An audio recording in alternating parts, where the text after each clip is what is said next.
Where we last left off, we found the bands at arguably the creative peak of their careers, but producing such personal art had caused rifts between members and wiped the bands as we knew them off the face of the earth. With the records not always performing well commercially and the changes in the way the public consumed music, many people were saying the electric guitar and rock music as a whole was dead in terms of chart success. Perhaps it was this exact sentiment that caused our four bands to return with a vengeance.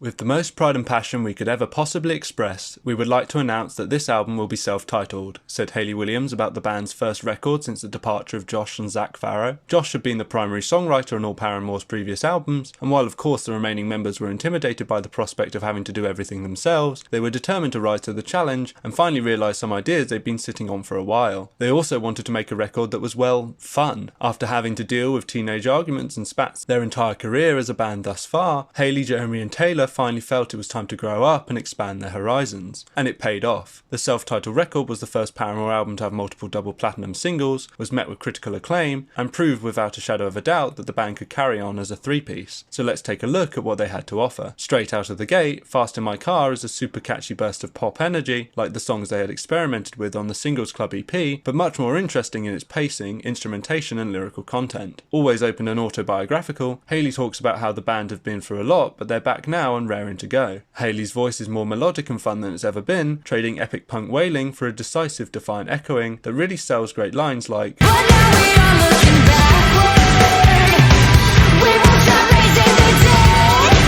The fact that the band for the first time in a long while is just allowed to embrace fun over violence is refreshing and intoxicating to listen to. Now has a brilliant vocal performance from Hayley which reaches pitches I didn't know humans could even achieve, complementing overwhelmingly good guitar lines. While this is not one I revisit as much as I should, every time I do, I can't help but get wrapped up in the insanely powerful drums during the bridge and the flagrant lyrical metaphors. As the first single off the album, I think it just demonstrates to the world that the band haven't forgotten how to put on a show. The accompanying music video emphasises the dramatic aspect of the song perfectly, as Hayley walks across a battlefield with some wonderful coloured smoke and dust effects. Jeremy and Taylor get to bum rush from soldiers before Hayley eventually reaches the leader of the bad guys and just gives him a big ol' hug. I have to say, the casting for this video is spot on. This guy just looks like every Bond villain rolled into one. Grow Up bops around at a more carefree pace, as Hayley makes her point about moving on with her life and saying sayonara to those who won't change and grow. The song also has a nice extended electronic outro, which I think works really well, and is a great example of how this album is much more comfortable with just being a cohesive and flowing piece of music rather than individual songs. Daydreaming was one of the first songs written for the record and shamelessly takes inspiration from Blondie's song Dreaming. Its floaty verses give way to a powerful chorus, and honestly the song makes me a little sad listening to it. I've never been particularly concerned with the notion of having to get out of a dead-end town, but the way Hayley describes people that don't do too much to push themselves is very affecting. In my opinion, the song was a bit of a strange choice for the third single, accompanied by the band's first purely horror-based music video up to that point, as two people actually have to travel to the UK. The two friends make their way to a Paramore show, falling out and making up before sneaking backstage and spotting the band. Security tries to nab them, but they make it out to the show and have a great time at the concert. Moving on is the first of three interludes on the record where Hayley sings over Taylor's ukulele. It was written when everything went down between the Farrows and the rest of the band, and remained as a voice note on Hayley's phone for a year before she showed it to anyone. As it stands, it works really well to break up the album with some humour and a new lighter perspective on some of the deeper issues discussed on the record. Ain't It Fun is to date Paramore's most successful single, and earned them a Grammy for Best Rock Song in 2015, and it's not difficult to see why. While not quite as poppy as Still Into You, the song manages to make a thumping alternate drum beat and fun squeaky guitar riffs endlessly catchy and radio friendly, and they even threw a gospel choir in there for good measure. Hayley apparently grew up on gospel, and now with the more open approach to the album found a way to incorporate it. The band scrapped the original idea for the accompanying music video for the song, saying they weren't happy with the direction it was headed, and filmed a video for Daydreaming instead to tide over fans. The concept they eventually settled on was breaking the most world records they could in a music video. Examples include the fastest time to smash 30 clocks with guitars, most vinyl broken in a minute, longest time spinning a record, and all sorts of other weird challenges. Part 2 is a sequel to Let the Flames Begin off Riot. Despite all the new ground the band was covering, they wanted to cater to their older fans a bit. The song is one of the darker moments on a record that is filled with upbeat pop tracks and makes for some nice variety, which as we all know is the spice of life. To me, this song conjures some magnificent imagery and has a real energy to it with its beautiful guitar solo and hopeless lyrics.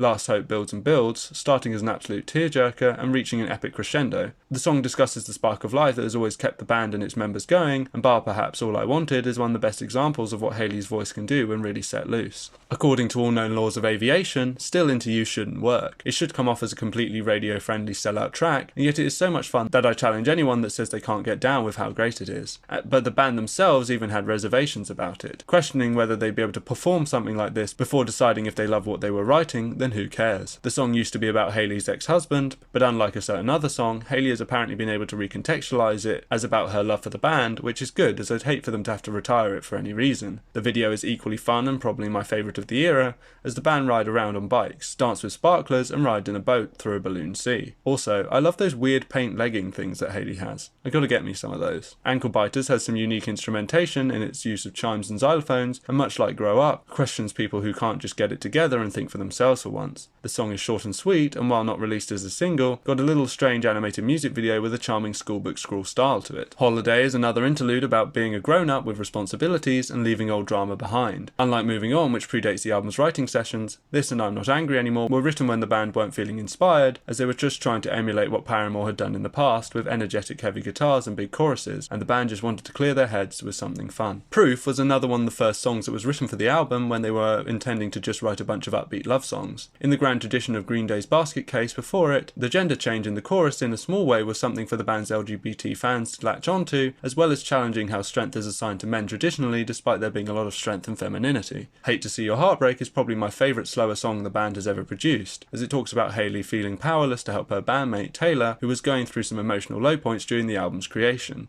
I think that feeling of helplessness when you see your friends suffering is incredibly relatable. A re-recorded version featuring folk singer Joy Williams was released as a promotional single for the deluxe edition of the album, which is also great. One of Those Crazy Girls is my favourite song off the album, and is almost destined to live in wonderful obscurity. The song feels like it was created to be underrated. It's equal parts creepy and fun with a nice tongue-in-cheek feel to it, as Hayley reasons that anyone has the potential to be a little crazy after a bad breakup, although the events in the song luckily don't seem to be drawn from personal experiences. This one is really just Creep by Radiohead for the ladies out there. I'm Not Angry Anymore is a wonderful self-contradiction that concludes that we're never really rid of anger. The three interludes were released together as a limited edition vinyl called The Holiday Sessions in 2013 for Record Store Day. Be Alone is an introvert anthem, simply saying that, hey, as long as you don't go crazy, sometimes it's healthy to spend time alone. Much like the members of MCR, Hayley apparently never found herself drawn strongly to partying every night. I think especially in rock and roll, everyone is expected to be out at every possible moment, so it's nice to have an honest perspective from someone who doesn't want that all the time.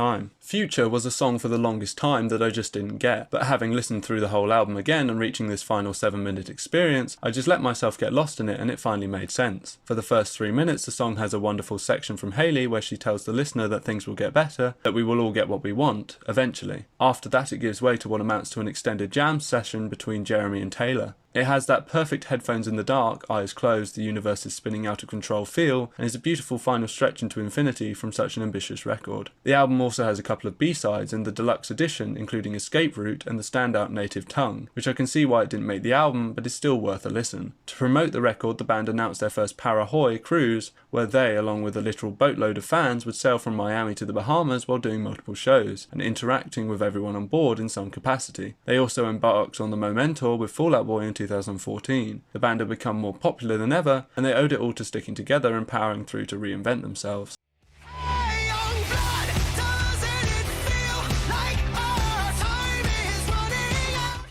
While Paramore had managed to carry on, Fall Out Boy was still waiting for when the time felt right to make music again. Pete and Patrick had met up in 2012 for the first time in almost 4 years, after Wentz reached out to Stump after he'd written the aforementioned Confessions of a Pariah letter. He thought he had the cure for what Patrick was going through, the band. The two of them recorded demos on GarageBand at Patrick's home studio, resulting in 3 or 4 songs, but they were shelved almost immediately, with the two of them agreeing the time still wasn't right yet. The band were adamant that they didn't want to come back just to do their best 2003 impersonation. It had to be a natural evolution of the band. The two then reconvened several months later and wrote songs they felt better represented the band in a modern form, with the song Where Did the Party Go finally being what they were looking for to build excitement and momentum. And they then met with their manager in secret in New York and discussed getting the band together to record. The two of them contacted Andy, who had struggled with serious depression over the course of the hiatus due to suddenly having a completely clear schedule. After a small amount of convincing, he agreed to come back. Joe was the last to be contacted, as he had been keen to work on other projects when the band had split and had many stipulations for rejoining. disappointing. As he had expressed before within the band, he didn't want it to just be the Pete and Patrick show, with Patrick admitting that due to his own arrogance, he had shut down a lot of Joe's ideas in the past. But to his pleasant surprise, Patrick was enthusiastic that he should be contributing more to the new music, which eventually won him over. The band made a record that was more collaborative than ever before, with Stump writing almost 25% of the lyrics, which was the most since Take This to Your Grave. The process of creating new material for what would eventually become Save Rock and Roll was not without a myriad of difficulties, however, as apparently meltdown after meltdown led the band to believe the record might never be made. The band powered on, however, and managed to keep the whole process basically hidden from the public eye. They cited this as a benefit, as it meant there were no expectations from the world at large as to what they should be producing, as well as them having the option to not make the record if it didn't work out. Many people suspected that the few times the band had been spotted, they were perhaps prepping for a reunion tour, as it was coming up to the 10th anniversary of Take This to Your Grave. Despite some paparazzi following them around, the band tried to stay out of the public eye as much as possible during this period. One notable slip-up, however, was when Wentz went to dinner with rapper 2 Chainz, who would later appear in the music video for My Songs Know What You Did in the Dark, who then posted a photo of the two of them to Instagram with the caption, "Fall Out Boy feat 2 Chainz." But luckily fans at the time thought the possibility of a collaboration between the two way too absurd. Right up until the 11th hour, the band was tight-lipped, with Wentz denying the band's reunion up to a week before they came back in interviews. The band finally announced their reunification with a photo of them huddled around a bonfire, tossing their back catalogue into the flames in a reference to Disco Demolition Night, an infamous incident in Chicago music history where a crate filled with disco records was blown up on a baseball field between games between the Chicago White Sox and the Detroit Tigers, as to a more electronic sound.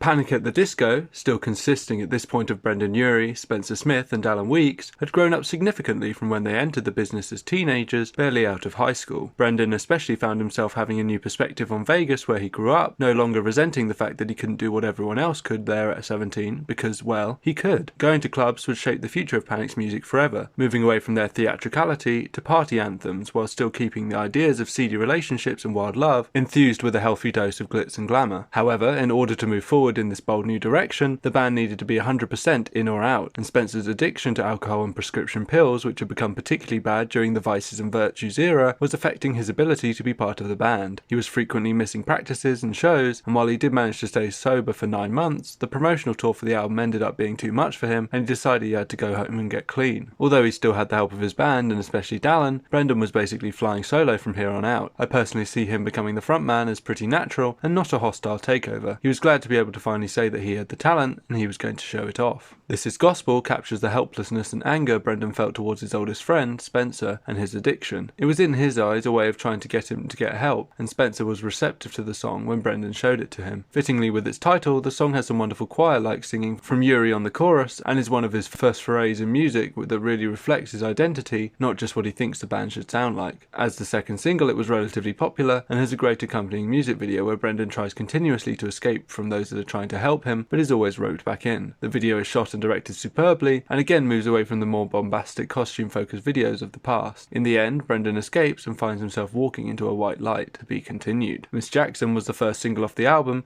and one of my favourite singles from the new Panic era. Inspiration for the song was taken from when Brendan was younger and would sleep around and not care about the people he got with before it happened to him, and he realised how shitty it felt. The song features singer-songwriter Lolo, who came up with her section, which Brendan thought was perfect for his aim of talking about infidelity. The song had also originally featured a sample from the song Every Single Night by Fiona Apple, and the song had been named appropriately Bad Apple. Unfortunately, however, Fiona did not approve of them using the sample, so they were not granted the publishing right. Brendan had some choice words to say about that interaction, but still they managed to find another way of making it work. For the subject of the song, Brendan wanted originally to use the name of an actress such as Marilyn Monroe or Audrey Hepburn, until he heard Janet Jackson's song Nasty, and the rest is history. The music video for the song is fantastic, with some wonderful imagery which matches the darkness of the video for Build God, Then We'll Talk, with the New Vegas aesthetic of the album. Waking up in a messed up hotel room with the dead body of the titular Jackson on the bed, Brendan takes a journey out into the desert to try and discern what he did. He finds a gathering of people wandering towards a large neon exclamation mark, which is just a brilliant visual, and sees the woman who was previously lying dead on his bed standing before him. She gives him a katana, and after a bit of soul transferring, we find out that he has decapitated her. What does it mean? Who knows, but it's rad as hell. Vegas Lights is, of course, as the name suggests, the most straightforward Vegas party song on the record. The song has a fun sample of a song from Sesame Street at the beginning, before exploding into a song just destined to make people jump at concert. Brendan has said that any number of aspects of the romanticised American dream that is Vegas inspired the song, from the incessant gambling to the beautiful women serving drinks and expensive shop. I'm honestly surprised this one didn't end up as a single over, say, Nicotine. Nicotine is similarly not great. It starts promisingly with a real soaring guitar build-up, but that then just gets put aside for some bleeps and bloops, and the most basic metaphor of, hey, did you know love? Love is kinda like cigarettes. Revolutionary stuff. As the fourth single off the album, it got a rather dramatic but uninteresting black and white music video consisting of Brendan pining over a girl who it turns out is dead, with some predictably gratuitous shots of cigarette smoke. Girls, Girls, Boys is it's a real doozy. Not because the song is bad.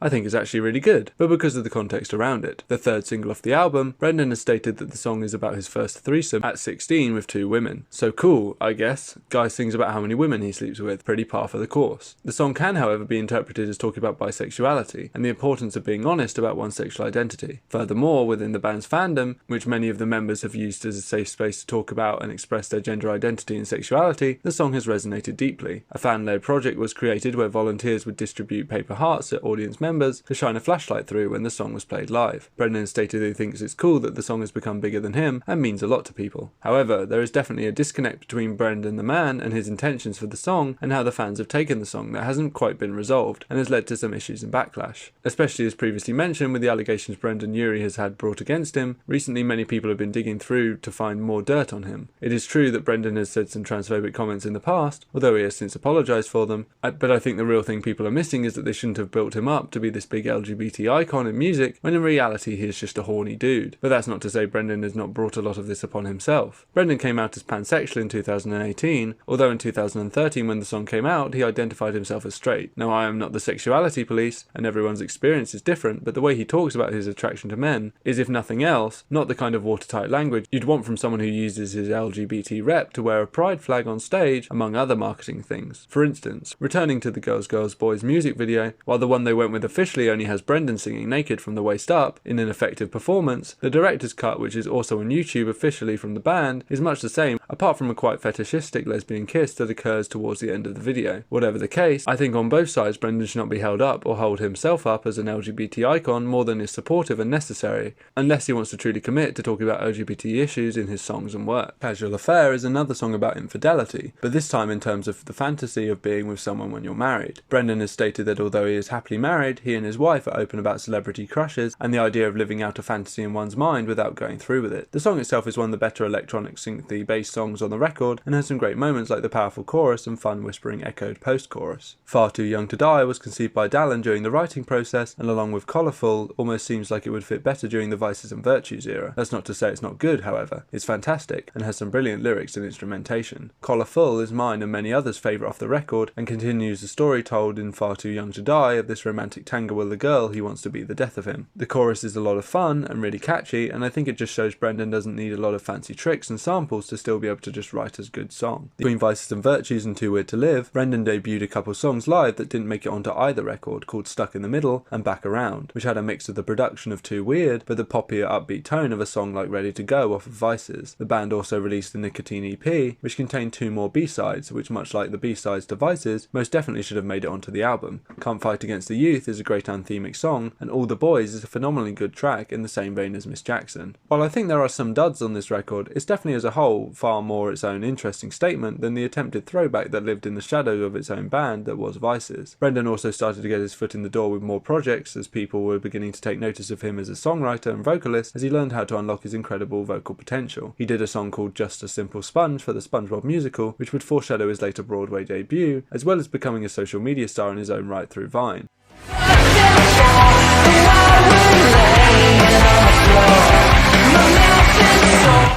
Despite the band having broken up, there has basically been a My Chem article in All Press and Rock Sound every month for the past 7 years. The band members did not rest on their laurels for very long, however. Frank was immediately onto a new project with keyboardist James DeWeese in the California studio, which eventually became Death Spells. Frank has stated that he really likes the honeymoon period after the creation of a band, so since there were no rules for him anymore, he was happy to change his band's sound every time. During this period, as well as Death Spells, we had Frank Iero and The Celebration, with their album Stomachaches, which has some really great tracks like Waited, She's the prettiest girl at the party and she can prove it with a solid right hook, and my personal favourite, joyriding. Mikey meanwhile teamed up with Dave Dyack of New London Fire to form Electric Century, and put out their self-titled EP and their debut 80s electro-pop rock album For the Night to Control. Also, Mikey played bass with the band Waterparks when they were just starting out, and he made a good choice in my opinion, as they're doing some of the best stuff in pop punk right now, so I'd highly recommend you check them out if you haven't. They're brilliant.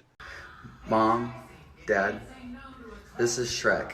No, not here. Gerard, on the other hand, had been keeping it chill on Twitter, interacting with fans, and hosting the weekly Pancake Report, with some help from his daughter Bandit. He was also the only one kept on the Warner label, and had formed the band Baby Animal Hospital, later renamed The Hormones, and was preparing his debut solo project. Gerard had initially wanted to make a very immediate album, and just put it out into the world, but certain songs he was creating made him slow down, and think about what he wanted to accomplish. What we ended up with is a fantastic mix of shoegaze, Britpop and fuzz rock, that completely achieves Gerard's stated aims of sonically galvanising people. It also engaged people too, as in homage to the records he listened to when he was growing up, where vocals would be mixed in with the guitars, he intentionally lowered the lyrics in the mix so that they would act like an instrument in themselves. Even though he'd finally convinced himself to move away from the grand concepts of MCR Records, his creativity still resulted in some fantastic artwork being made for the album, such as the character of Lola, him touring in outer space, and Pink Station Radio. He even ended up producing a zine for the album, which is really cool. For those who don't know, Lola is a genderless character who acts as a mascot for the album, and Gerard's adventuring companion with fluffy pink fur and a face reminiscent of a kabuki mask. They are still relatively active on Twitter and Instagram and usually help Gerard promote things and spread love and good vibes where they can. As for the album itself, I adore the cover art and it's a fantastic homage to David Bowie's Heroes. The name, too, is a reference to how Gerard is hesitant over the whole thing, worried or assuring people that he's not quite Bowie, but he's going to try and give them a good time, and he succeeds. The Bureau is a great little introductory song that to me gives almost a feeling of Wayne Manor, with its dusty home office and elevator to nowhere. The song lays out some themes and ideas for the album, claiming that people only know how to destroy, not create, and how he wants to ascend and be a star for everyone in space, as well as having a kick-ass thumping bass line. Action Cat immediately launches us into a brilliant fuzz rock banger. It was released much like Explode off Soul Punk as a little taster for the album on Gerard's YouTube channel, but not as a single, although it would fit nicely as one. The song is wonderfully scrappy and chuggy, with its crackly guitars, and has some beautiful lyrics from the point of view of someone who has just left a relationship and wonders whether their ex-partner misses them as much as they do. No Shows was the first single off the album, which I think shows how dedicated Gerard was to his concept, as while it is suitably catchy, the lyrics are almost inaudible on a first listen. As previously mentioned, this was one of the songs that made Gerard stop and think a bit harder about what he was going to put out, as he felt this song represented the whole album's message of not needing to fit in. Explicitly, the shows he is referring to means movement, scene or subculture, and he rejects all of those, stating that people don't need a crowd or a box to be put in. The song's music video takes place on a fictional television program, Pink Station Zero, which he also does mock interviews for in promo videos. It's full of wonderful intergalactic television strangeness, with a low-tech performance with flashing filament bulbs and kaleidoscope effects, reminiscent of Top of the Pops on Saturn. Brother is an absolute killer this early on in the record.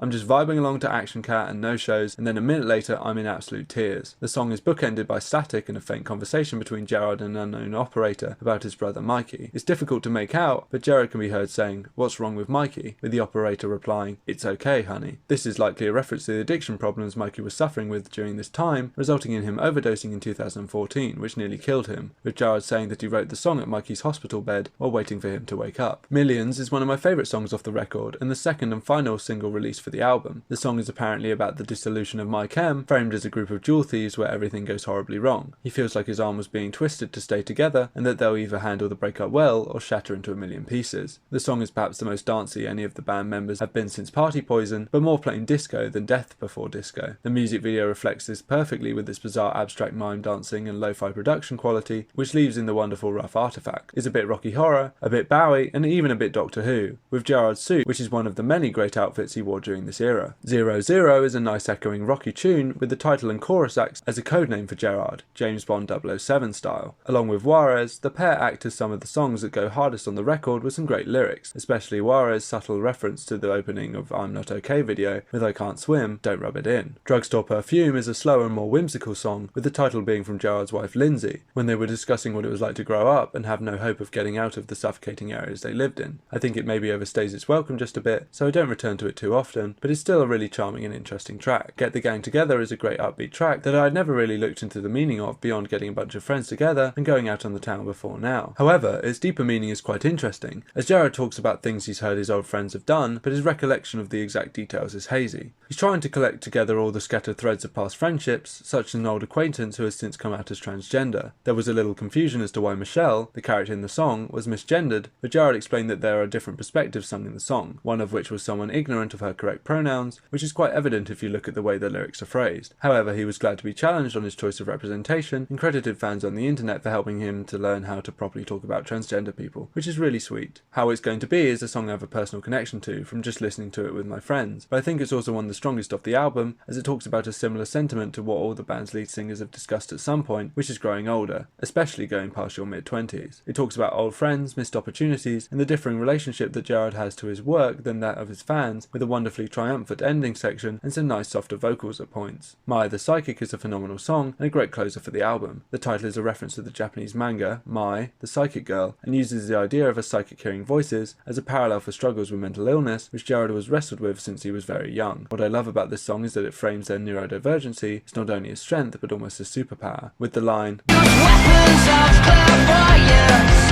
you adolescents strike force again," being probably one of my favourite lyrics of all time. Even when he's just trying to make something straightforward and not deep, Jared manages to create an album with layers of brilliant writing and instrumentation that is rewarding to listen to over and over. He debuted the album live at Reading Festival, as well as hosting a listening party stream. Some B-sides from the record include Television All the Way Time and Kid Nothing, which was only played live, as well as two more tracks that were released on Record Store Day in 2016, called Don't Try and Pinkish. Pinkish especially is a fantastic track, which I highly recommend checking out if you haven't. So our bands have managed to fight through the troubles that shook them to the core and come out the other side in some fashion or another, still putting out great, inspired work. Yet their second win was still to come, as they produced some of their most commercially successful work to date, as they continue to move in a more pop-focused direction, for better or worse. And don't look now, but I think a certain someone, somewhere, in the year of our Lord 2016, was discovering these bands for the first time. Oh, of course. This is where I come in.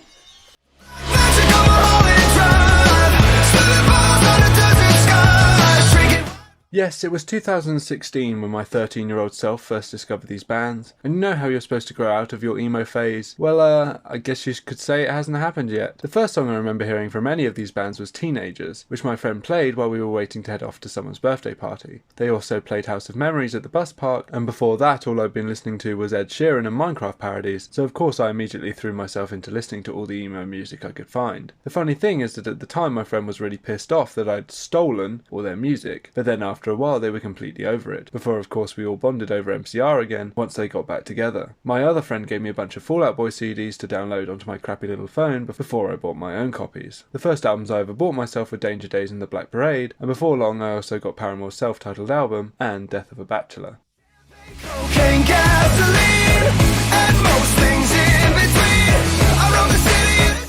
Death of a Bachelor was Brendan's opportunity as the last man standing in Panic, with Dallin now only serving as a touring member, to finally put his stamp on the band, and he grabbed the opportunity with both hands and it paid off immensely. The first song he put together was Hallelujah, and his label basically wanted to put it out the door as a lead single as soon as it was written. The song was the band's first top 40 charting song since I Write Sins, so of course Yuri immediately set to work writing the rest of the album in his home studio named Yuri Electric, where he used real instruments rather than the predominantly computer-based programming of Too Weird. The album has all the jazz stylings and crooning of Frank Sinatra mixed with the unconventional harmonies and grand guitars of Queen, all managed by Yuri's growing musical ability across the board, and most prominently his phenomenal vocal range, which had evolved from its humble beginnings via healthier eating and a vocal coach to be one of the absolute best in the business, especially those goddamn heavenly high notes. The album cover was also shot at his house, with some coloured line art drawn over depicting a car crashed in his pool and Brendan laying naked on his garage roof. Let's take a trip through Brendan's wild night out. Victorious is an anthemic opener to the album with the squealing guitar and shrieking voice that gets anyone pumped to go, and has effectively closed many a Panic live show. The album as a whole has some decent lyrics sprinkled in, but this one can definitely get a bit repetitive on repeat listens, and it isn't much deeper than Sports, You're the Greatest, Give It Your All, which isn't necessarily a bad thing. As the second single, the song got a music video which depicts Brendan doing a lot of small things that are treated as massive victories. Honestly, it's just quite funny to see Brendan help an old lady across the street, and then suddenly out of nowhere he's being rewarded with babes in the key to the city. Don't threaten me with a good time. Oh, how many times I listened to this when I was 13. I can't be too critical critical about some of the songs on this album, even though they're not the most artistic things ever put to music, because I just have so many memories with this album. For instance, it's the one song my dad will always recognise when I play it in the car, because he'll just shout "Rock Lobster" whenever the sample plays in the pre-chorus. Brendan was almost going to replace the sample after he feared he wouldn't again be able to get the rights to use it, but luckily the B-52s pulled through. The song itself fittingly follows Victorious, telling the story of the aftermath of a night out where Brendan wakes up having no idea what went down. He recalls things such as roaming the street in a shopping cart and losing a bet to a guy in a chiffon skirt, which was apparently a real anecdote, before concluding that the stories are the best part and shouldn't be a warning not to have a good time. While not released as a single, the song got a full-on music video which was inspired by one line. The video features a gender-fluid squid creature that can take on human form, coaxing ladies and gents back to their home in order to eat them and disguise themselves as them again, so the process can continue. As we will come to see, the videos for the album almost seem to move away from more mainstream affairs to strange cult and monster-inspired videos, which I'm glad they did. Hallelujah was the first and most successful chart-wise single off the album, perhaps due to its heavy allusions to religion and Christianity, but is for me one of the least interesting songs on the album, although nicely sung. The music video for the song is a weird Last Crusade optical illusion labyrinth type deal, which fittingly ends with Brendan taking a leap of faith in order to try and catch up with the girl leading him through the maze. The blue screen effects are a bit dodgy, but that red suit is pretty dope. Emperor's New Clothes is the quintessential new Panic track for me. Brendan describes the song perfectly, as if the devil recorded an answering machine message and then gave it to Skrillex. While he admits the pompousness of it is obviously a character, the song is autobiographical, as he feels he's done his time and is now justified in fully taking over Panic, after having sat on the sidelines for so long. The song title refers to the famous story of the same name, in which an emperor is conned into having clothes weaved for him that are supposedly only visible to the intelligent. He is too ashamed to admit he can't see the clothes, so ends up walking around in public wearing nothing. Brendan plays on this, saying that unlike the emperor, he is aware of his foolishness, yet still wants to take the glory. As the third single, the song got granted a music video from the gods so good that it in my eyes rivals the best stuff even MCR have put out. A sequel to the This Is Gospel video, Brendan finds himself falling down into hell and going through a rad Michael Jackson American Werewolf in London style demon transformation. The wonderful cracking sounds, a mix of practical and CGI effects, are just phenomenal, and the little singing skulls are so underrated. Amazing stuff for an amazing song. The title track, Death of a Bachelor, was chosen as such due to Brendan feeling that he was a new person since being married to Sarah in 2013. His married life, while of course coming with many upsides, has also seemed to have understandably left him a bit weighed down by responsibilities. He is also racked with some insecurities, as he wonders whether he's the best she's ever had, and whether he is worthy of her, all put to a slower and more minimal backing instrumental. As the album's fourth single, it got essential black and white music performance video set in a Shining-esque hotel, which is everything the Nicotine video should have been, so I'm glad they finally properly realised the idea in the end. Crazy Equals Genius sets out to contradict the idea that the best art comes from tortured souls, with a conversation between two characters in the verses and name-dropping members of the Beach Boys in the pre-chorus. While Brendan might want to be like Brian Wilson, as the last man standing in Panic, he's much more like Mike Love. The song itself is suitably jazzy and works well nested among the more prominent tracks. LA Devotee is another one of my favourites off the album. Its wonderful pace and performance and complex but catchy lyrics, contributed to again by songwriter Lolo, make for a great track. Somehow Brendan makes a song about how much someone loves or hates Los Angeles feel new and fresh. Again, while not a single, the song was granted a music video where cult leader Brendan brainwashes Stranger Things star Noah Schnapp into becoming an LA devotee, with Noah presumably being chosen for his unparalleled ability to writhe around in pain over and over again. Although my opinion may ironically sweeten with time, I'm not a huge fan of Golden Days, as with any song that's too nostalgia based, as I find being like, oh look, the past was a long time ago, and better than now, to be cheap, especially since our society is so drenched in nostalgia already as it is. It's a serviceable little blast to the past. The Good, the Bad and the Dirty is probably the least interesting song on the album, and could have easily gone the way of the unreleased track Nightbirds and be cut from the track listing and made a B-side. As it stands, the song sounds much like the rest of the album, although not as unique, discusses the people and life experiences Brendan has had on the road as a touring artist. As I said, I got to House of Memories first, damn it, so all you posers who just discovered it on TikTok, I liked it before it was cool. And that goes for Playdate by Melanie Martinez too. I always knew that was a banger. Brendan explores how much his and other fantasies live up to reality, and how that can affect the metaphorical foundations of a relationship, with a catchy-ass chorus and powerful bridge to boot. Impossible Year apparently serves as a metaphorical eulogy for the album's titular bachelor, and is a fitting crooning closer to the album, with a great horn section and sweet whispered final lines. The album ended up being Grammy nominated, and the band's first #1 record in a year full of albums from big name artists, including Kanye, Adele, The 1975, Rihanna, Frank Ocean, Green Day, the list goes on. What a great year for me to get into music properly. Seeing Panic at the winter leg of the Death of a Bachelor tour here in the UK at Alexandra Palace was the first show I went to on my own accord, and honestly it was just a great introductory show. It wasn't the best I've ever seen, but there are enough backflips, drum solos and high notes to make it better than your bog standard phoned in performance. The shows were dramatic and popular enough that a live album was released. released called All My Friends Were Glorious. Around this time, a new wave of fans was discovering Panic, and with that came more edits and memes than you could shake a stick at, with many of course centering around Brendan's forehead. Brendan had fully taken on streaming on Periscope and other platforms to interact with fans, and I'm going to be honest, not sure if this was a great idea. In interviews with the man, he seems lovely and bubbly, and understanding to fans, but in these live streams he comes across a lot of the time as a bit of a diva and a prick. Doing live streams when you're tired or stressed is going to result in some incidents, which are probably going to look bad when clipped out of context, and while fans can be very annoying sometimes, it's your job as a public figure to try and not let it get to you. I'm sure the good interactions with fans outweighed the less so ones, but still, maybe lesson learned of not always streaming yourself to the world at all times. Whatever the case, Brendan finally made Panic his own, got a hit album and a whole new look out of it, not to mention a couple of platinum selling singles. Let's see how his friends over in Fall Out Boy got on with their next project.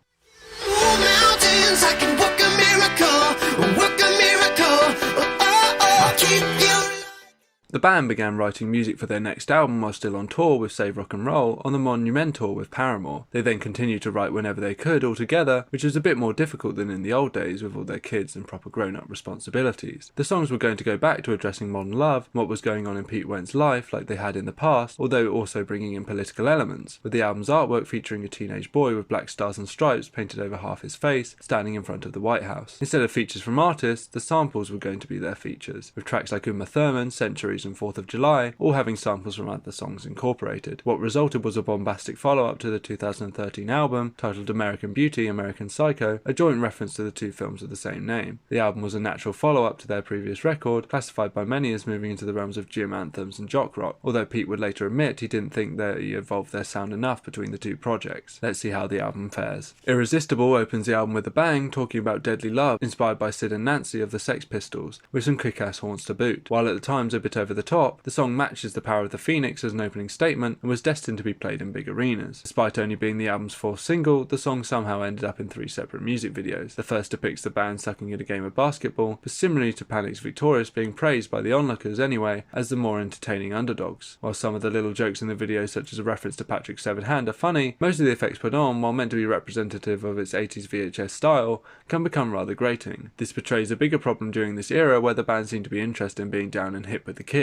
During this era, the band would try using memes and emojis and hop on all sorts of trends, and they came off almost like embarrassing dads in many ways, which I guess they were. The second music video for the song once again demonstrates this, as it features a dog that has probably made its owner insanely rich, Doug the Pug, doing random stuff. Finally, we get a version with a feature from Demi Lovato, which references the famous NSYNC video for It's Gonna Be Me, as the Fall Out Boys are made as action figures in the store, which Demi peruses. They did a lot of videos for a song that was never really that popular. But there you go. The title track, American Beauty, American Psycho, was Patrick's favourite song off the album due to how fast and abrasive it was, and I have to agree that its raw and relentless energy is what makes it a standout track. As the second single off the album, it got a pretty heavy music video for Fall Out Boy standards, as it depicts the boy from the album cover going to smash a music box with a small ballerina inside before the ballerina herself appears in the room, along with a group of thugs surrounding her. The thugs then come at her one by one, and with only the power of dance she pushes them all back, simultaneously causing the boy injury. Once she has defeated them all, the band dressed in jumpsuits comes to take them all away, before another boy appears in the doorway to repeat the cycle. While it is sort of new ground for a Fall Out Boy video, I'm glad they went with this concept, as it's nice to see another video where they play a smaller role to a more important political point. Now, some people may really dislike the album's first single, Centuries, due to it being incredibly overplayed, as the band's most popular and commercially successful single to date, but I have to say, having been able to mostly avoid overplaying it, I actually still quite enjoy it. Heavy metal Pokemon.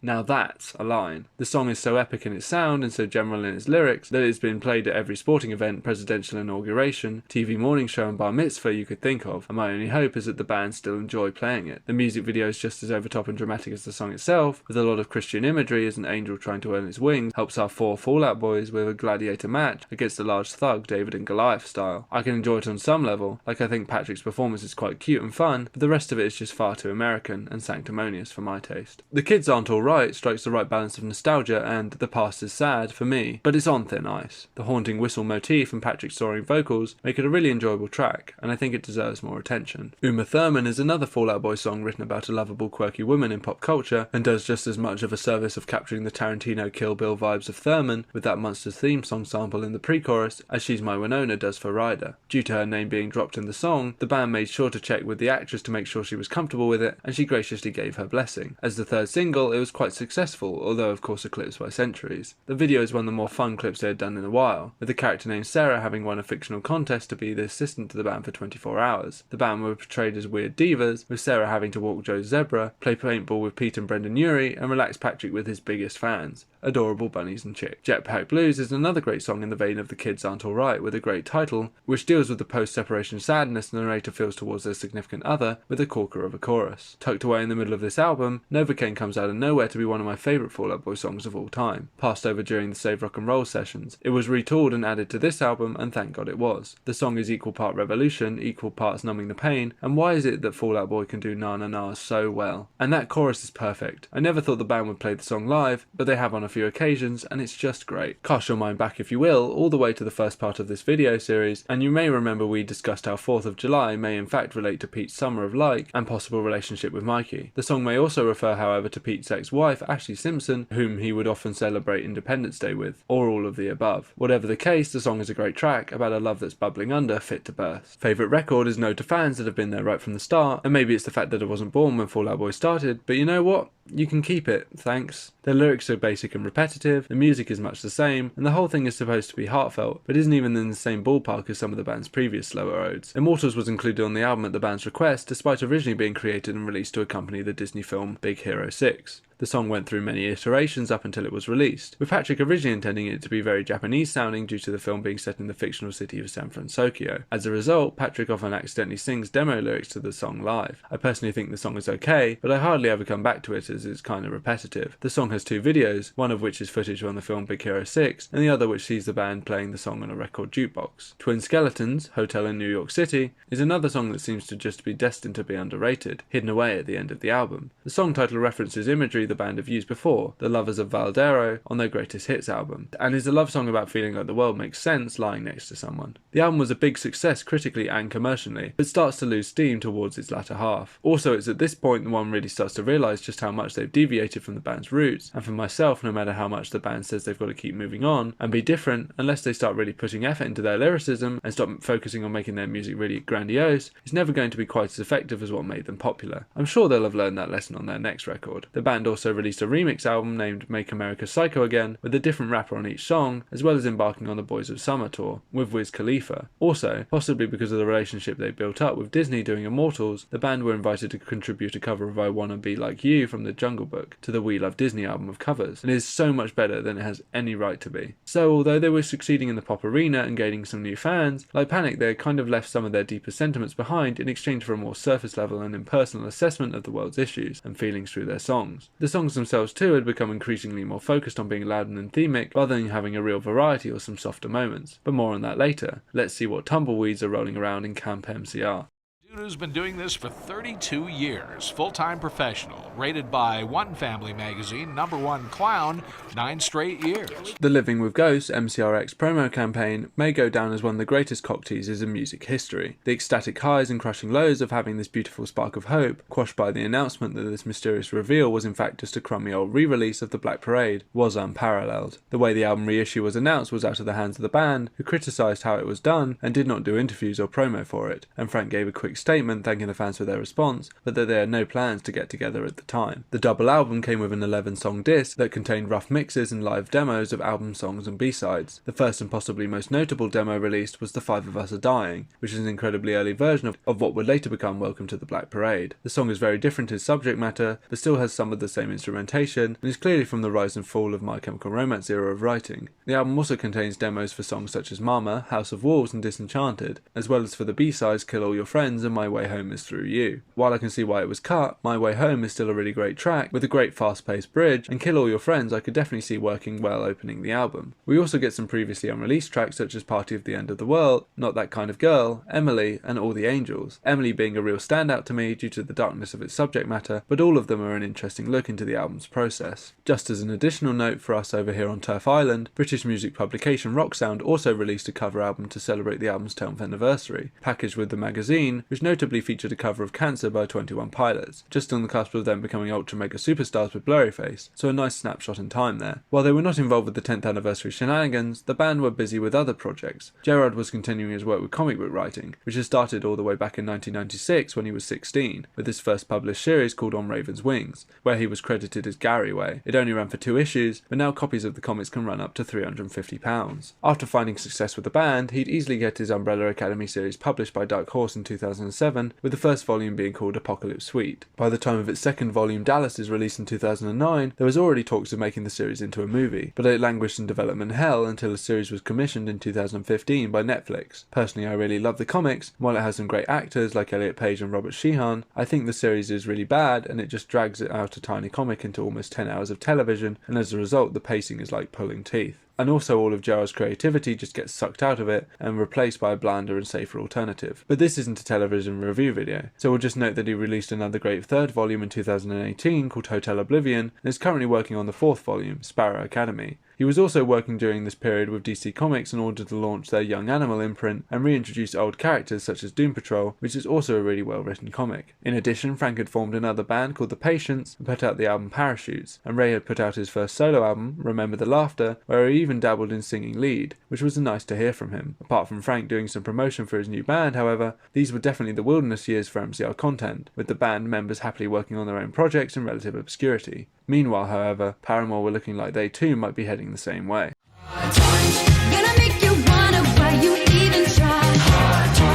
Gonna take you down and While they had made it through a lot and proved they could tough it out with the self-titled record, once again Paramore was in jeopardy. In 2015, the band announced that Jeremy Davis had parted ways with the group. 3 months after, he sued the band, arguing he had been omitted from songwriting credits and their respective royalties on the self-titled album, especially the very profitable single Ain't It Fun. While he was probably absolutely right in theory that he should be compensated more for his work in the band over the years, unfortunately from a legal standing like the rest of the band, he'd got himself into a bad deal. He initially sued Haley and Taylor, however he later agreed he was suing the wrong people, and his claim was dismissed. His subsequent attempt was then settled out of court. As far as I know, it is unusual that a bass player be credited for a song specifically for writing bass parts, despite Haley saying in interviews that his bass line contributed a lot to the song. The arrangement that should have been made was that he be paid properly for what he did contribute over the years, but of course that didn't happen. And as an extra gut punch, the band's official legal stance was that he was merely a hired musician, a quote that has frequently been wrongly attributed to Haley herself, most prominently by, "Oh look, the Daily Mail again! What a fucking surprise!" This whole debacle and her impending marriage had made Haley feel like she may hang up the Paramore cape for a while and start a family or focus on her hair dye company Good Die Young. Unfortunately, as we know, her marriage was not going to last very long, and in the space between albums she very quickly fell into a deep depression. She understandably felt like everyone around her had abandoned her, and while yes, I personally do think she is somewhat to blame, even though she has been through a lot and has apparently tried multiple times to break free of the restraints of her label, I think the label shares the majority of the blame for all these issues. All the bands here have had many issues with each other throughout their careers, and it's silly to single Paramore out when we've got Pete and Patrick tossing things at each other, MCR bleeding drummers, and Panic having only one member left standing. Luckily, thanks to encouragement from Taylor, Haley decided to give it another shot, and rejoining them to do drums for the record would be none other than their old friend Zach Farrow. After leaving the band in solidarity with his brother, Zach had gone on to create the band Half Noise, but had also admitted that while he co-signed the statement, he didn't agree with everything Josh had said about the band. The album that came out of all of this was After Laughter, an album of upbeat poppy tunes that give a sugary cover for lyrics touching upon themes of exhaustion, depression, and anxiety. The title itself, Haley said, was about the look on someone's face when they're done laughing, and what causes them to come back to reality after, which says it all about where her head was at. Hard Times, as the first single, was the first the public got to hear of the album, and is a brilliant introduction to the flowery, depressive journey the listener is about to embark on. The song is wonderfully catchy, with a nice ethereal section in the bridge. Thinking about it, apart from Living with Ghosts, this was the first release from any of the bands I was present for, and I remember I was at a friend of the family's house and just straight up left the room to plug in my headphones and watch the music video. The video itself is fittingly great, with wonderful pastel and neon colours, and it's nice to see the band so bubbly and full of energy. Also, my favourite touch is to be how Hard Times appears like a lightning bolt whenever they say it. Rose Colour Boy is a criticism of those that coast through life while not engaging with all the bad stuff that's going on around them. The song could be about specific people, but as with other songs like Fake Happy, the main point is that everyone feels sad, is natural and human, and we shouldn't be forced to act as if we're happy all the time. Despite its real commercial potential, the song was released as only the fourth single off the album, but with a brilliant music video demonstrating its point. The band plays host to an 80s style morning news show called Wake Up Roseville, before everything goes all too many cooks and Hayley is confronted by a kid version of herself, who calls her out for putting on a smile and pretending everything's okay. They break through and do a kick-ass live performance, but the video ends on a downer note as the cycle just appears to start all over again. Told You So, along the same lines, talks about what happens when people are just waiting for you to make another mistake to rub it in your face. I think of course the song has become even more relevant, and as we have discussed before in this series, really plays into the sick catharsis some people can get from building people up just to take them down and dismiss them over and over. The song ended up as the second single, and while I think it's a banger, I can see why it didn't immediately do as well as Hard Times in the mainstream. Not for the sake of the video, however, which is beautifully shot with some of the best outfits the bands have ever had, dressed entirely in red with a beret and yellow glasses. Forgiveness is exactly what it says on the cover. The song talks about a difficult time in Hayley's relationship with her ex-partner, with a nice floaty tune and some great echoing backing vocals. Fake Happy kind of spells out the whole album really. An unconventional choice for the third single, the video, directed by Zach and starring Hayley as a mermaid superhero, walking around New York and meeting people who have all had their faces sent with an upside down happy face. She got yelled at by some construction workers, hugged a time traveller, and eventually the video ends in Times Square where Hayley holds up an upside down smiley mask of her own over her face. Simply put, everyone in one way or another is fake happy, and I agree. And I'm glad that even if we don't all start breaking down at the horror of it all, someone takes the time just to acknowledge it. 26 is a slower, more melancholic song that isn't covered with a dancey pop melody like the others, another sequel to a previous song the band had written. The song ties in with Brick by Boring Brick off Brand New Eyes, as Hayley acknowledges that while her younger self had told her to keep her feet on the ground, sometimes it's good to dream and hold on to hope. She has in fact become the person she sang about. Pool is one of my favourite off the albums, as it does the album's party trick of sad lyrics over upbeat songs in one of the more interesting ways, with a lovely twinkling backing like rain on wind chimes, and a really funky short riff. The song itself is about the cycle of going back over and over, even when you know something is bad, most morbid of all, about letting go and drowning in the pool of sadness that comes with it. Grudges is another song that says it all in the title. Hayley really wanted to write about herself and Zach again after they'd managed to restart their friendship. Zach has proved his vocal ability with his band Half Noise and other projects, and does a really good job on the call and response bridge, which is one of the best parts of the poppy track. Caught in the Middle was the fifth and final single off the record, and definitely deserves it,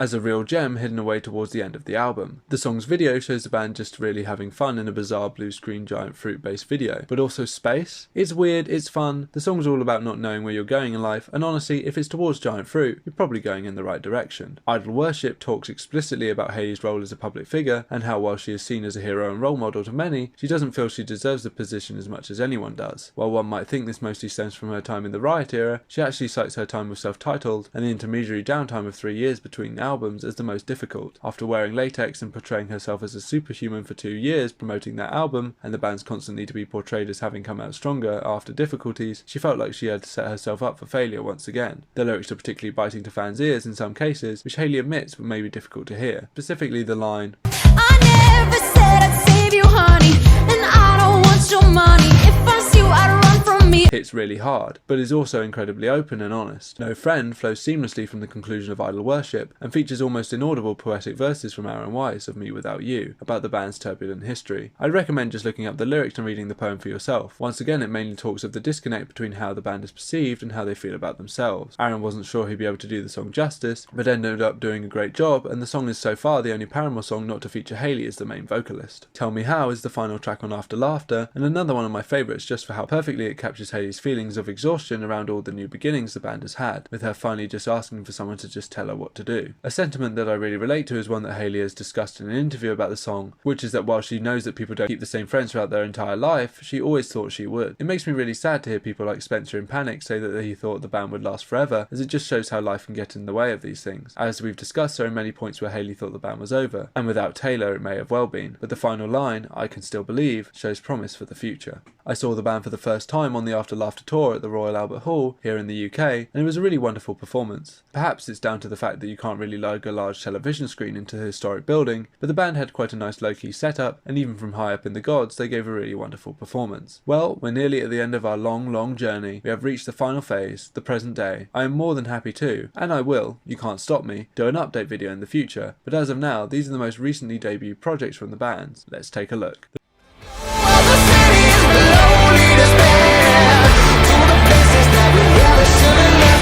The bands have all come a long way since their humble beginnings as both artists and people, and honestly, it's a miracle they're all still creating today. I was of course once again present for the release of all these albums, although with the first of these, maybe, I kinda wish I wasn't.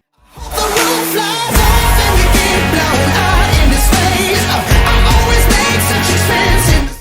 Perhaps not quite having learned from their pre-hiatus days, ploughing ahead with trying to write non-stop, like On the Road pop artists found Patrick creating the demo for the song Young and Menace, which he showed to Pete at Reading and Leeds Festival in 2016. After having previously mentioned that they were dissatisfied with how similar the last two albums had been, Wentz was glad to have an opportunity to do a big palette cleanse. The band started teasing the new album with trailers in cinemas, such as a teaser for the Mania Entertainment Group and Mania Beach Resort. The debut single Young and Menace was to be released to the world on the 27th of April 2017, and I sat there in front of the TV at home waiting for the little YouTube debut timer to go down. The video started, the song built and built. It's still good, it's still good! We got a bit of a strange Britney reference. Okay. We have these two llama characters who would go on to be the mascots for the album. Okay. And then we got to the song's hook and oh no. Oh god, no. Now, I just want to say that I would really, really love to like this song. I would really like to be agreeing with Pete and saying we live in a complainer culture, that the song is actually really good. You just don't like change. But the fact of the matter is, it isn't. I think the band should and has been able to experiment all throughout their career. And I mean, experimentation led them to producing my favourite disco rockabilly album ever. But the band attempted to take on the genre of EDM and hyperpop as a natural evolution of their sound, instead of actually looking into why and how the genre works, because it's not as simple as just cutting up your voice and pitch shifting it around. The band then seemed to do a little bit of course correcting with their next single, which was thrown out with a visualizer video of Pete and Post Malone vibing in a skate park as the music video had yet to be filmed. We will get into it more later, but of course it is very similar to Centuries, which is not only rather cheap, but also disappointing from a band that has stated in the past that it's pointless to try and force success. The full album, titled Mania, was originally scheduled for a September 2017 release. However, it was pushed back to January 2018, which was the first time the band had ever delayed an album. Which I mean, honestly, 6 albums out on time ain't bad.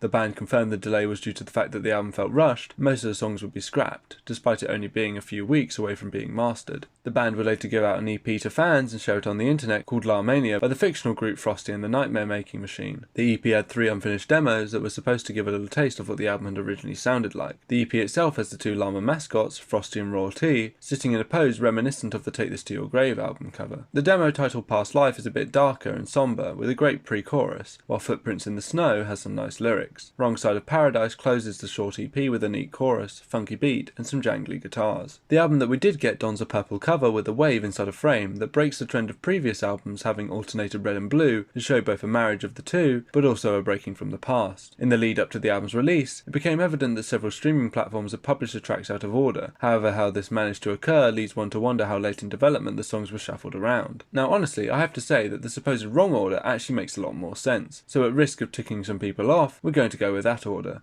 I recognize the council has made a decision, but given that it's a stupid-ass decision, I've elected to ignore it. For all their flaws, Young and Menace and Champion should be at the start of the album, not tucked away at the end for no reason. Let's just get through this. So yeah, I'm not a huge fan of the album's first single, Young and Menace. It's not a good fit for the band. They looked really goofy performing it through their usual morning TV avenues. It was really clear it was never going to catch on with the general mainstream. The music video is a commentary on Pete not fitting in as a child, as it features a young biracial child running away from their llama parents when they discover a magazine featuring other humans washed up on the beach. They then find themselves in a place with other humans before going through to where Fall Out Boy are performing. The music video is actually alright in my opinion, and works for the song well enough, but the whole thing is just too much for not enough substance. It doesn't have enough to say to warrant all this palaver of a new sound and direction for the band, which is an issue that plagues the whole album. Champion, as the second single, basically comes across as Centuries light, which if anything undermines the idea that the album is supposed to be a big departure from what came before. The music video feels very put together by forces outside of the band, as it observes people chasing their dreams, switching between perspectives through a VR headset, before in the end the headset is destroyed by Jaden Smith of all people. Maybe it's the 3 albums in 6 years again, but it just seems at this point the band are just not that into it. Stay Frosty Royal Milk Tea is the first interesting song we get off the album. The thumping drums and hard guitars work well, but while it supposedly talks about celebrity culture, the lyrics themselves are filled with way too many pop culture references instead of actual ideas, to the point where it actually becomes what it's criticising. Hold Me Tight or Don't, in all caps, is one of my favourites off the record,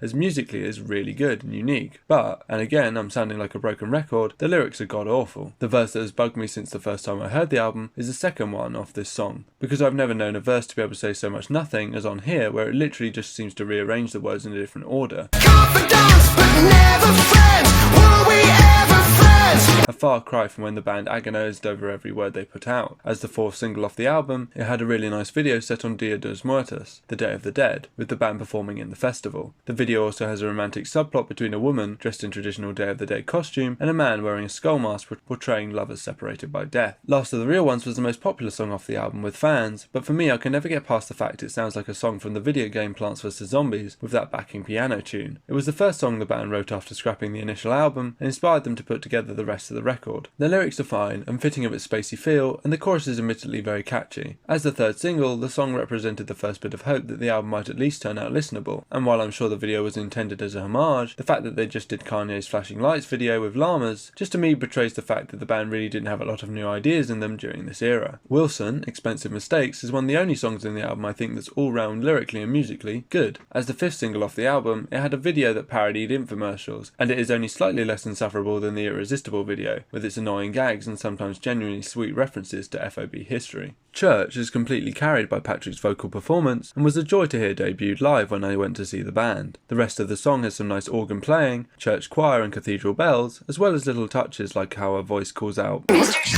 when Patrick sings about death being the last appointment and everyone just being in the waiting room. The song's video is a nice mix of serious and stylish, with a strange love story set in a rave church where a guy gets with the daughter of a mobster who gets his goons on him, who eventually stab him and he bleeds glitter. I particularly like the visual of Patrick stumping the neon coffin, and the whole purple neon vibe they had during this era was used to good effect. Heaven's Gates is one of the nicer moments on the album that truly lets Patrick embrace his soul voice and proves to me that the boys aren't just phoning this all in. I think if they maybe looked to this song with its slower, almost Motown feel and passion, maybe they would have made something more interesting and cohesive out of all these disparate ideas they had floating around in this melting pot of an album. Sunshine Riptide along with Champion was written with help from, of all people, singer-songwriter Sia, and is pretty bland despite the tropical dancehall influences. I like the opening verse where the vocals are reversed on the Please Don't Tap the Glass line. Also, the Burna Boy feature, I Know a Nigerian-born rap artist, is really good and one of the best features the band has had. Bishop's Knife Trick was one that I overlooked for a while, but when I came back to it, I realised it was quite a good closer for the album with the big soaring chorus and great vocals from Stump. The song got a surprise music video, which calls back to the Thanks for the Memories video, with the llamas taking the role of the band and Patrick being the director. I think with this one it's been enough time since the video that it's a nice callback, and the fact that in the end Patrick takes over on the piano and gives a great performance brings it all together nicely. So that's what we got with Mania. Despite having no charting singles, the album still went to number 1 and got surprisingly solid reviews from outlets, so if I was Fall Out Boy I wouldn't be too pissy, because I certainly wouldn't have given it 4 stars. My dislike towards the album didn't stop me from going to see the band on their Mania tour when they stopped off at the O2 in London. I thought the performance was a little too clinical and clean, especially with the fact that the band has basically kept their set list of their greatest hits unchanged for the past 10 years, but there were some nice moments such as of course the debut of Church, them playing atop a small platform suspended from the ceiling, and of course them playing I Don't Care, which was a joy to shout along to from the top of my lungs, terribly out of tune. The band also promoted the album with the Mania Experience at a pop-up event in Chicago, which featured many rooms named after songs from the album. Some highlights included a Sunshine Riptide room with a large ball pit filled with foam pills, Dashcon style, a Heaven's Gate room which featured headphones to listen to an unreleased track, the Young and Menace room was upside down,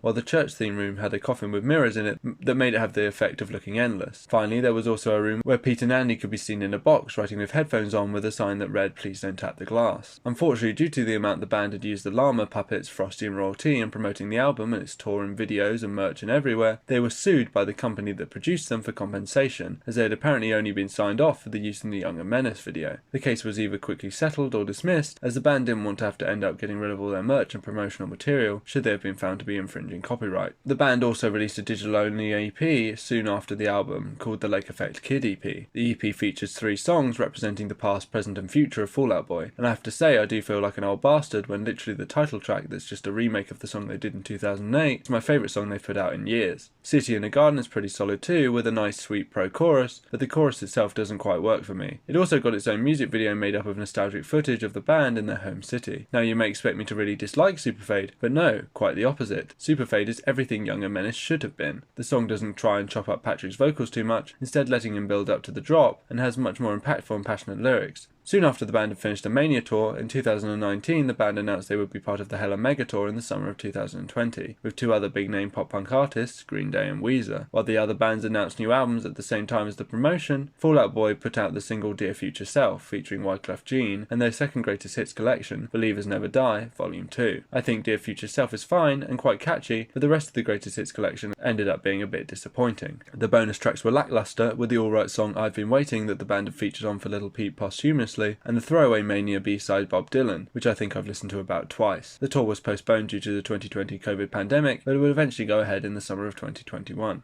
During the pandemic, the band would continue creating, with Pete releasing a pretty bad song with cheap cuts called Check Your Phone, which sought to make a commentary about how dependent we are all on technology as a society, without coming off as "get off my lawn, kids," but came off as exactly that. Patrick, however, took to writing film scores and has put out some of his best work since the soul punk era, which has been criminally under-promoted, under-recognised, and really difficult to get a hold of in some cases. The song Deep Blue Love is everything Heaven's Gate wishes it was, a beautiful tender soul love song to end the soundtrack to the movie Spell, and was released on streaming platforms and vinyl. His most recent song with vocals, however, Good Right Now, you may not have even heard, as it was released exclusively on vinyl and only put online by dedicated fans, and thank God they did, because it's a wonderful reggae-style summer bop with beautiful lyrics and vocals. And his and the band's experimentations with different genres prove to me that the band does have a future, but that they should be looking into horizontal progression rather than vertical. There's only so far they can take their music in the band until it just becomes white noise. Now, I personally thought their feature on the 100 Gex song, Hands Crushed by Mallet, was quite fun, but they shouldn't try and chase that direction all the time. They should really think about what it is they want to say with the band now, after all this time, instead of chasing trends. And that closes the book on the first of our four bands. Let's see how Panic have gotten on with their most recent effort.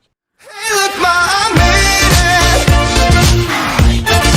Hey, look, Ma, I made it. In 2017, the band announced that Nicole Rowe, the band's first female member, would be taking over from Dallin Week, who would move on to doing his own band, I Don't Know How But They Found Me, full time. Yuri was given the rest of 2017 off by his label after the success of Death of a Bachelor, however he continued to write in his free time while preparing for his debut in the Broadway show Kinky Boots. He was given the lead role of Charlie Price without an audition and performed the show for 10 weeks. He learned new breathing techniques and opened up new areas of his voice, as well as of course there being a lot more Broadway influences and horns in the new material he was writing. He has said that he'd also be interested in playing Elder Price in the Book of Mormon musical, which I think would be a perfect fit. Unfortunately, it was not all good news. During this period, Brendan had to move house, as due to his new wave of popularity, invasive fans had taken it upon themselves to find his address. He was initially pleased to receive fan letters, but when people began to show up to his house, his wife Sarah had to tell them it wasn't appropriate. I think it's really disappointing that fans don't respect these kind of boundaries, and it also amazes me because I wonder, what do they hope to accomplish? Like, there's just too many fans and only one of him, and if they don't personally know you, then they're not going to start spending time with you, are they?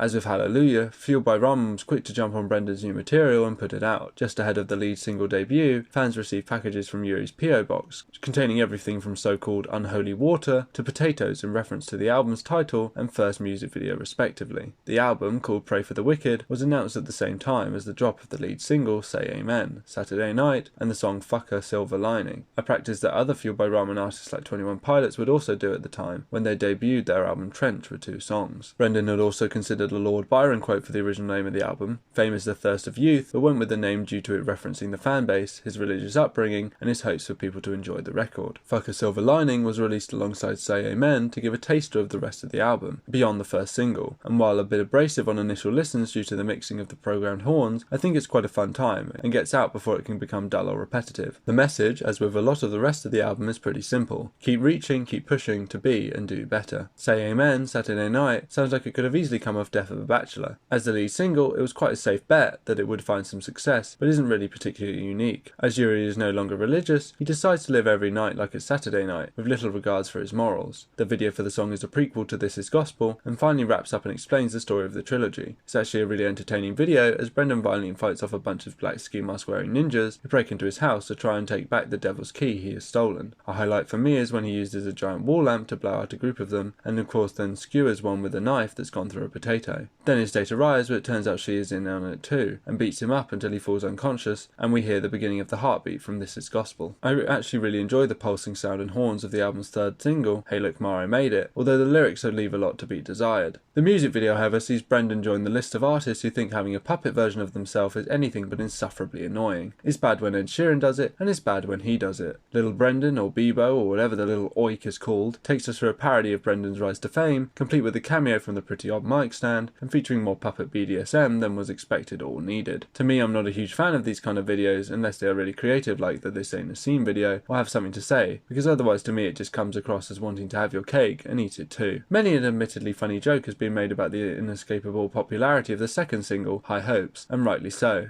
I think even Brendan and the label didn't know quite how much of a hit they had on their hands, as when it slowly started climbing the charts, it took them a while to get off their asses and make a video for it. I remember at the time thinking the song is everywhere, and they still haven't capitalised off it. However, when they did, I thought the video was pretty neat, seeing Brendan scaling a skyscraper and playing a show at the top. Roaring Twenties is inspired by and about Brendan's experience on Broadway, which he saw as putting a nice bow on his 20s. The song is going great with its squealy horns, and then we get to that god-awful chorus line. Roll me like a blunt, 'cause I wanna go home. Rightly or wrongly, drugs are seen as cool, but somehow whenever Brendan says stuff like, yeah, I come up with my best ideas while I'm smoking weed, actually, I want to go straight edge like Andy Hurley. Dancing's Not a Crime is a simple but effective track, with not too many awful lyrics to pull you out of a dancing mood. The video for the song, however, sees the return of that sodding Bebo puppet, but it's filmed on tour with fans having a good time, so that's something, I guess. Finally, with One of the Drunks, we got a song not with substance per se, but with a nice simple catchy chorus, and some interesting instrumentation, that doesn't fight for your attention, but accurately captures the feeling of that last leg of a party when everyone's a bit conked out and just going with it. It's far and away my favourite on the album, and definitely one that should get more love. The Overpass features a posthumous sample of Lynn Collins bookending the song and during the chorus, and describes a relationship that's been torn apart, but is still longed for by Yuri. It's a bit more interesting than some of the other cuts, and musically stands out a bit, so it works well. King of the Clouds has a nice cascading feel to it musically, and a decent vocal performance, but lyrically epitomises everything I've come to dislike about Brendan's current style, if you could even call it that, of lyric writing, which is that he just gets high and talks about interdimensional travel and multiverses, and then is like, yeah, that'll do. Like he literally said that's how he did it with an hour to get the track done for the mix. I feel it comes off as like when famous creatives get to the point where they believe every thought that comes out of their mind must be genius because they wrote good stuff in the past. The song didn't seem to mean much to Yuri while making it, and it doesn't mean much to me while listening to it. Old Fashioned is just golden days again.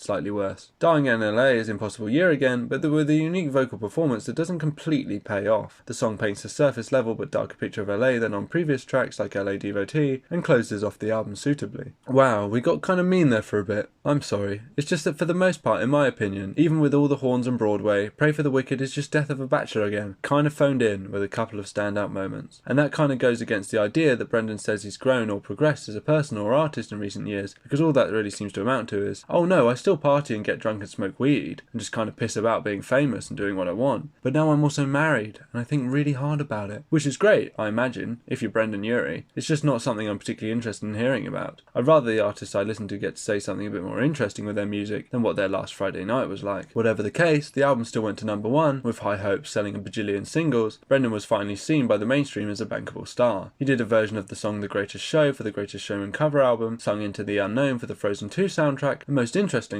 collaborated with Taylor Swift on the song Me, which was a nice matching of artists who complement each other musically and vocally really well. I'm sure whatever Brendan does next will probably be equally as successful, or maybe we'll take a break now and focus on something a bit more interesting by digging a little deeper. He has tossed around the idea of doing a metal record, and he's proved he can handle the shouting, but it still remains to be seen. Only 2 more bands to go. Let's see what Hayley and the gang over at Paramore have been up to lately. I'm not lonely, babe. I am free.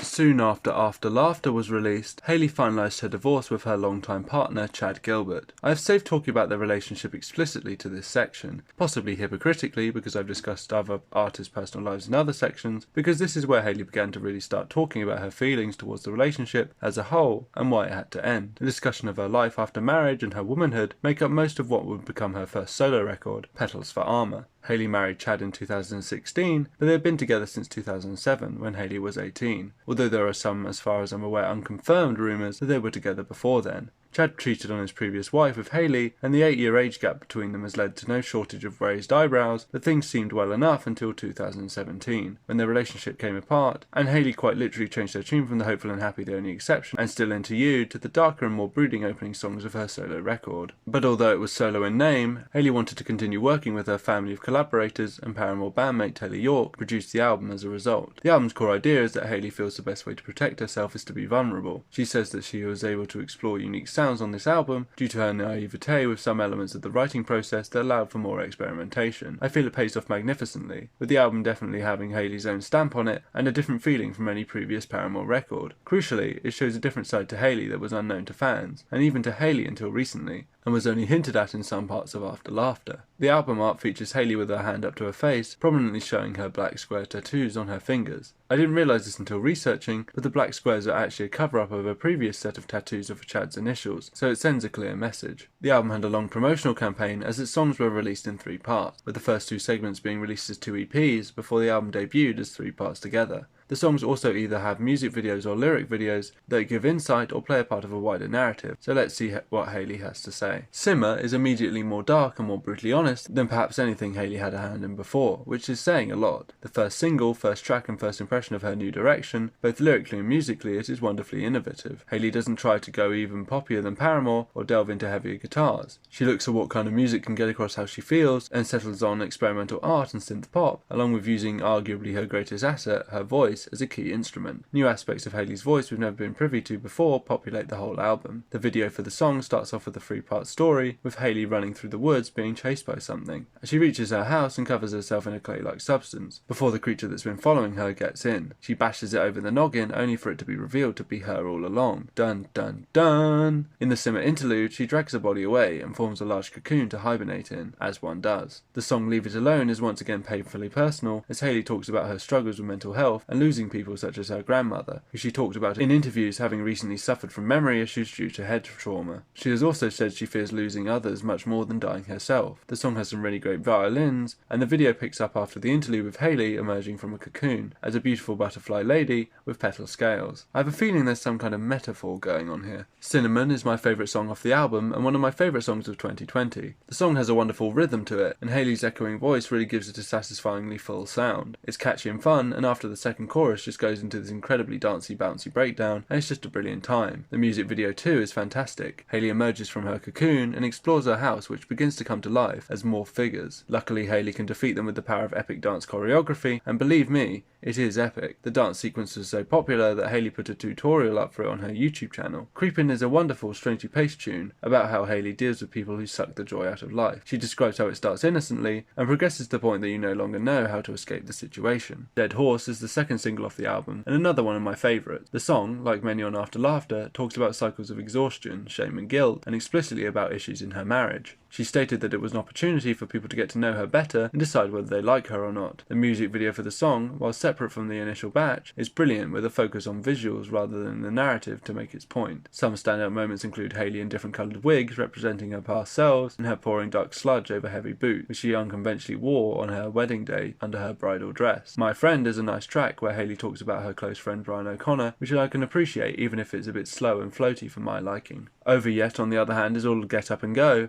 to encourage everyone to keep on moving to live, and had a nice accompanying workout video released when it debuted. Unfortunately, much of the promotional tour for Petals For Armor had to be postponed or cancelled due to the 2020 pandemic. She did not remain idle during this time, however, putting out a small follow-up album called Flowers for Vases, Descansos, without prior announcement. The album is made up of mostly folksy style songs with sparse guitars and production, and has a few nice highlights such as Over Those Hills and Just a Lover. With the rise in popularity of more young female stars, Hayley has been quick to wish them well and dole out warnings, noting that Billie Eilish is reaching highs way beyond what she could have hoped to achieve and managing it well. Also, there is still the ongoing debacle over how much singer-songwriter Olivia Rodrigo owes the band for the similarity of her rock-pop song Good For You to Paramore's Misery Business. The band have been given a writing credit on the song and stand to make quite a lot of cash money from it, so we will see if anything significant comes of the whole situation. As for the future of Paramore, Hayley recently tweeted that she began writing for Paramore 6, so it's nice to know that more Paramore content is on the way. I'm sure Hayley and the rest of the band are not completely done with their demons yet, and maybe the past will continue to play a role in the trio's future together, but for now the road ahead seems a little brighter, and it's only left for us to wonder, what the hell is it going to sound like? Well, it's all come down to this. One more band to wrap up, and as of almost 2 years ago, it would have been a very short wrap up indeed, but you know, sometimes in life, miracles do happen. Gerald released 3 singles in 2018, mostly out of the blue, but I couldn't be happier as it was the first time I'd been around for the release of new music from him whilst being a fan. The first single was released around Halloween called Baby You're a Haunted House, which joins It's Almost Halloween and The Time Warp as the perfect songs to put on at Halloween bashes, with its wonderful fuzzy guitars and charming lyrics. I actually have a wonderful story about the second single, Getting Down the Germs, which was released soon after. A friend of a friend who played of all instruments a flute was sitting with our group and heard this song, and it blew his mind that it was a relatively modern song that used the flute in the way Gerard does, in this nice plodding lazy track. I told him about it and he said he would try and get it incorporated into whatever kind of performance one does with the flute, but I'm really glad I could show it to him. The final single called Dasher I didn't enjoy too much, but I could still rock out to the Chaos Halloween and Germs vibes of the other two. Frank as usual hasn't seemed to be able to keep himself out of accidents, with the most dramatic and life-threatening being when his tour bus was crashed into, but luckily everyone was unharmed. This would then go on to inspire ideas for his next album with his band The Future Violence. Most recently he broke his hand while falling off a ladder, but seems to be recovering okay. He has also had a bad back from carrying the responsibility of denying MCR reunion rumours for 7 years. Since 2016, even more rumours have surfaced about the band returning in some capacity. Warped Tour founder Kevin Lyman had tried to get them to play at Warped 25th anniversary to no avail,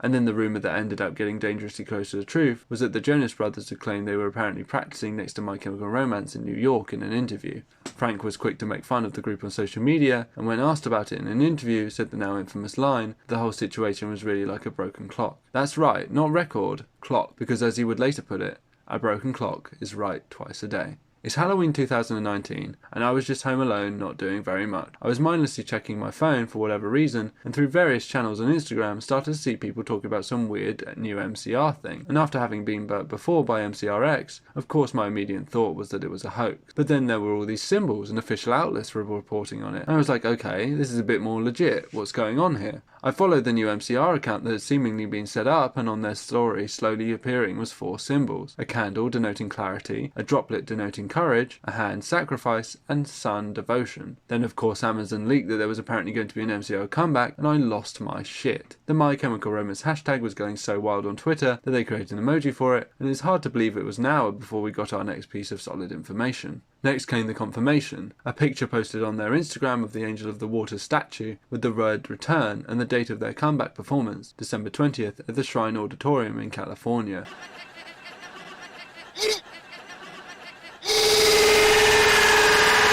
Unfortunately, since my voice dropped, I can't scream very loudly, but I still managed a good yelp as I ran to my dad's hi-fi and blasted the Black Parade through both loudspeakers. Some of my friends were at a Halloween party and had not seen what was going on, so I made sure to let them know that actually, I was the cool one staying at home on social media, and they were lame for being out partying, really. But of course, it was all out of love, and they cranked up MCR on their party playlist too. Of course, as one would imagine, I dyed my hair and dressed in all black at the next opportunity. I wasn't going to let something like this pass me by. Many fans scrambled to make sense of the reunion by asking, why now? Well, there were many theories, such as the Smashing Pumpkins theory, the band had also taken a 7-year break, the Teenagers theory, the band had been together 12 years and then came back when they were no longer teenagers, and of course the one I subscribe to, the Shrek theory, where the band has only been around whilst a Shrek film has been in development. But of course the most straightforward and obvious one that's been staring us right in the face the whole time has been on all our shirts, donned with Danger Days, California 2019. God fucking damn it. The band had been working for 2.5 years prior, since 2017, when Joe remembered that he had a band once upon a time. I play in a band. That's fun. I was in a band. Meanwhile, Hot Topic had set up an event with black candles, red roses and covered signs for their walls in one of their stores and boxes given to attendees that they were asked not to open. The signs were of course revealed to be advertisement for the band's return, and what was inside the boxes were tickets to the Shrine show. The lucky bastards. The gold lettering on the ticket read, "Come one, come all to this joyous affair." They're so extra, I love it. And if that wasn't enough, soon came confirmation of more shows in Japan, New Zealand, Australia and more. Most excitingly for me, of course, was the news that they were coming to the UK. Come on, England! Although of course English fans were disappointed to find that of all the places in our nation they had decided that goddamn Milton Keynes was the place to be. But nothing would stop me seeing them, even if it meant going to Milton goddamn Keynes, which let me remind you, no one should ever do. Unfortunately there was a small matter of me having A-level exams, so my group of friends were relying on one of us to get tickets. The person we assigned missed out on getting us tickets for the first show, and we were of course considering spending hundreds if not thousands on resale tickets. But then it was announced that 2 more nights were being added, and we weren't going to make the same mistake twice. Same friend, as we had exams once again, but this time armed with Professor Xavier levels of computers and phones to be able to get in. In retrospect, I didn't actually get to do my proper A-levels, so I could have just bunked off, but there was no need, as we were walking to my friend's house when he met us halfway and announced to us that he had in fact got the tickets for us all. We hugged and cheered in the middle of the car park. But then 2020 happened, and now 2021 is happening, and I'm still months away from seeing the twice postponed show. But it's keeping me going, knowing that I will see them one day soon. Since then, Warner Brothers has been straight in with the merch. So you will trot along down to the fucking bank, and you will fetch me my £50,000. Which some fans I think have rightfully criticised them for, as while I will buy almost anything really, they should have come up with some new stuff rather than flogging their old album concepts over and over. But I just wanted a Killjoy mask, okay? Sue me. Still, my theory is that just plain and simple, MCR doesn't do half measures.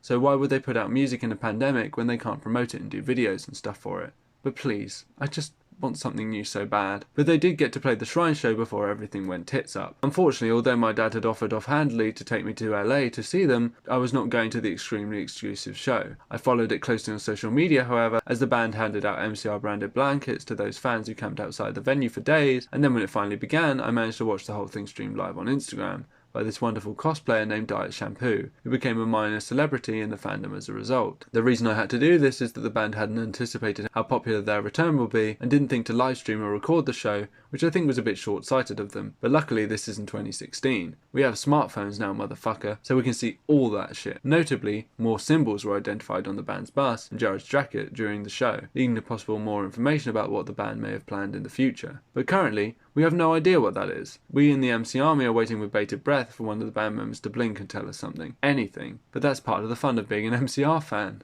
Right? And I can't believe I'm saying this after months of work that could have probably gone into my degree or getting a girlfriend, but that's it, really. If I could just say a couple more things. First of all, I really love these bands and their work, and I'm so glad I did this and learnt even more about them and gained a deeper understanding. And I think the biggest thing I've learned from all of this is that you shouldn't put people on pedestals, even if you love their work. These guys are just humans with really, really complicated and many times messed up human lives. I can see why people who were obsessed with these guys and thought they were geniuses can feel betrayed now when they're all just kind of regular broken arseholes like the rest of us. But isn't that the whole point of their music? Maybe everyone's got to listen just a little closer, because otherwise, I guess it never meant nothing to you. I hope I do get to do a follow-up in 20 years, where MCR will have finally released their 6th album, Panic will have -4 members, Fall Out Boy will have become full hyperpop artists, and Hailey and Billie Eilish will have a collaboration. But until then, have a good one, and keep running.